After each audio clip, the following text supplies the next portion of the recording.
আমার পেজে আপনাদের সবাইকে স্বাগতম। আসসালামু আলাইকুম। কেমন আছেন সবাই? আশা করি ভালো আছেন। আমিও খুব ভালো আছি।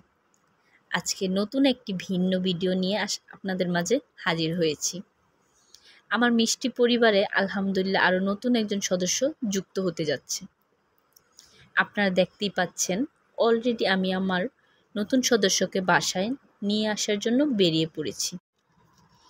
আপনাদের সাথে আরেকটা কথা শেয়ার না করলেই নয়, এখানকার পরিবেশটা আমার কাছে খুবই ভালো লেগেছে। খুবই মনোরম একটা পরিবেশ। আপনাদের সাথে কথা বলতে বলতে অলরেডি বাসার নিচে চলে এসেছি। আমি এখানে এসে একটু নিচে অপেক্ষা করার পর লিফটে উঠলাম। তারপর আমি উপরে গিয়ে কয়েকটা বিড়াল দেখলাম। এখানে এসে বেশ কয়েকটা বিড়ালই দেখেছি এবং আমার পছন্দ মতন হ্যারিকে নিয়ে বাসার পথে রওনা হয়ে যাচ্ছি। ও আরেকটা কথা আপনাদের সাথে পরিচয় করিয়ে দিই। আমার সেই নতুন সদস্যের নাম হ্যারি। আলহামদুলিল্লাহ হ্যারিকে নিয়ে আমি সুস্থভাবে বাসায় আসতে পেরেছি। সবাই আমার হ্যারির জন্য দোয়া করবেন এবং মাশাআল্লাহ বলতে ভুলবেন না। আল্লাহ হাফেজ।